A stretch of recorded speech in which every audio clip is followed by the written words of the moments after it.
Welcome to Bridging the Gap, the Madison County Chamber of Commerce podcast, where Madison County's stories and businesses connect. I'm Sarah Pugh, the Executive Director of the Madison County Chamber of Commerce. Each episode spotlights the people, businesses, and nonprofits that make our community thrive while sharing the stories behind what they do. We're looking forward to learning more about their story and their connection to Madison County. Hi, Diane. Welcome. Thank you for being here. Do you want to introduce yourself and your business? Yes, thanks, Sarah. I'm Diane Fitch. I grew up here, and we have the Fitch House Bed and Breakfast, and we've had it for almost 21 years.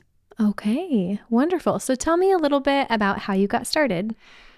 When I was in a nursing program at Vets, I had worked with a soldier who came home from Vietnam, and he worked in the hospital, and he had Agent Orange dumped all over him. So he had a very rare form of cancer, and we became friends. And then we moved apart and didn't see each other for years. And then after we had 3 kids, Rick and I had moved back here, he came back into our lives. He was married then, and when he would go into a very dark place, he would come to our house. I don't know why, because the doors were slammed, 3 kids running in and out. One day there was a goat that ran in and out with the kids, dogs. It was just awful, but it made him calm. And so it was years later I got a letter from him, and it said, someday open your house up so people can get peace and rest. And about a week later he died. And so when we went to the funeral, there was a dog in line. And me being me, I had to go up and say, why is the dog here? And the man said, every day of this dog's life, we would let the dog out to go to the bathroom in the morning, and Bryce would be out in his garden smoking a cigarette and drinking a cup of coffee, and they would talk. And we got a letter that it said, when I leave this earth, bring the dog so he knows where I am. So that's one reason we opened it. And then a little bit of it was blackmail. Cy McDonald said, you know, if you use that for anything, that building, we're going to break it off and make you pay 3 household taxes, or you could open a B&B. And Rick said, okay, I think we'll open the B&B. And then the letter kind of sealed it. Yeah. So that's one reason we opened it. What a nice story. So you are the only B&B in Madison County. That's very unique. So tell us more about your B&B and what's unique about a stay there. You pull into the driveway, you pull into the garage, and you go up some stairs, and you have about 1,300 square feet of your own space. We built it out of all the old barns that fell down, so it's everything is old wood or upcycled. And then you come in that 1857 farmhouse and you eat breakfast. It sits years ago in 1857. That's been the same farm since 1857. It was owned by Crawfords. And then they just sold off that about 6.5 acres to us. And it just sits in the middle of a really big farm. And so that's, for some people, it's frightening. Especially Chicago, they get really nervous because it's serious dark. Oh, yes, they can see the sky. Yes, and that makes them afraid, and it's very, very windy, which it is. Okay. If they're from like inner cities, they'll say, is it okay if we walk in the park? And I'll say, what park? And they say, well, back there. I said, that's my yard. And they want to drive tractor. Okay. And we let them drive the tractor. Wow. Yeah. So all sorts of experiences when they stay with you. And they can gather eggs, which for some is... they just kind of don't get it. I know that sounds shocking, but they really don't. And brown eggs are because of the chicken. Some people think they're spoiled. I said, no, they're not spoiled. And how many chickens do you have on your property? Oh, probably 22 is enough for eggs. Yeah. So what does the phrase bed and breakfast mean to you personally as a host? Well, it means I think you have a peaceful rest, a space that you can get away, and then you can come and put your feet under my table and experience kind of rural and Iowa, because we try to serve in the summer. We make fresh apple pie, things that grow there. We have eggs right out of that chicken house. We do meat that we get in Osceola. I mean, that's what we do. We try to serve what we're about. And we try to just be who we are. Nice. And I'm sure your guests appreciate that too. They really do. They really love the homemade, and they love the atmosphere of this big old farmhouse. They do.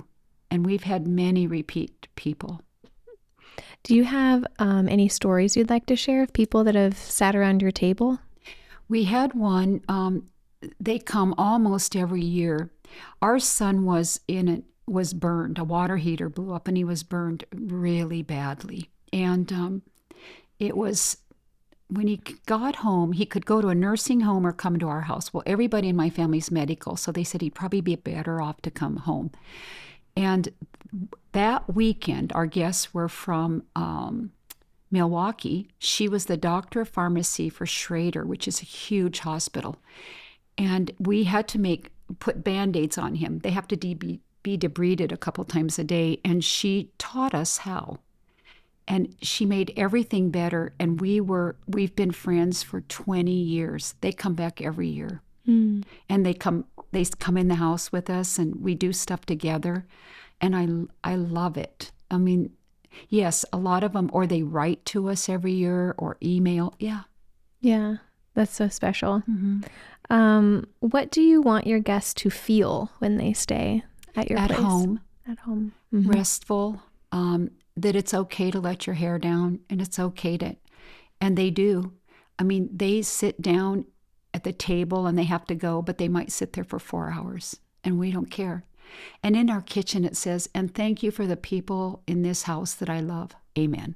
And we love it. Our house is always full, and we like it. Nice. Are there any traditions, routines, or moments that your guests seem to remember long after they stay that they write to you about or speak about later?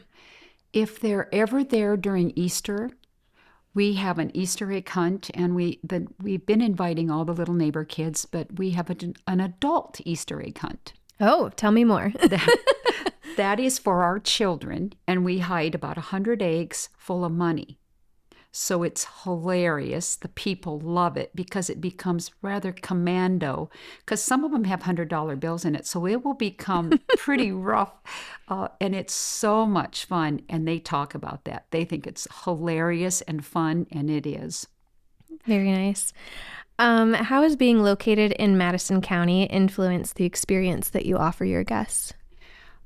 They find Madison County exceptionally beautiful, quaint. One of their favorite things, this will surprise you, is that we wave. Oh. They love it that people wave to them, and people say hi to them if they're on the street, or if they're standing in line, that they speak to them. They like that we're nice, and it's beautiful. Some of them are, we had one from the state of Washington. He was a nuclear scientist for the Navy and lived off an island off the state of Washington. And they get out of the car, and you can hear the lady talking to her son, and she says, "We're in Iowa." You could hear him say, "Iowa?" She goes, "Yeah, we're where all the bridges are." And she said, "I'm standing in this field, and hey, lady." And I said, "What?" She goes, "What is this?" And I said, "Soybeans." And she said, "I'm standing in a field of soybeans." "What are soybeans?" She just couldn't comprehend it. No, she could not. And we get a lot of that. We had people from Spain. Oh, they were charming.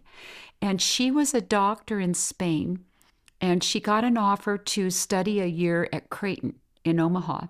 And she said she went home and she goes, "Mama and Papa, I get to go to Omaha." And they said, "Oh, where's Omaha?" And she said, "Next to Iowa." And they all said, "Iowa? We get to go to Iowa?"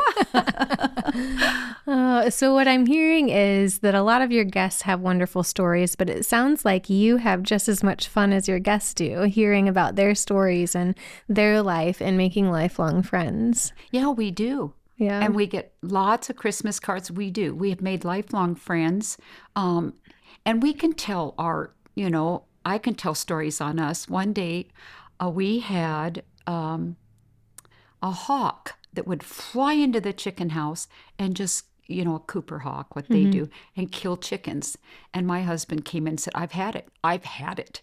And he comes in the house with a 9mm. And I said, you won't get that thing with a 9mm. Just give it up.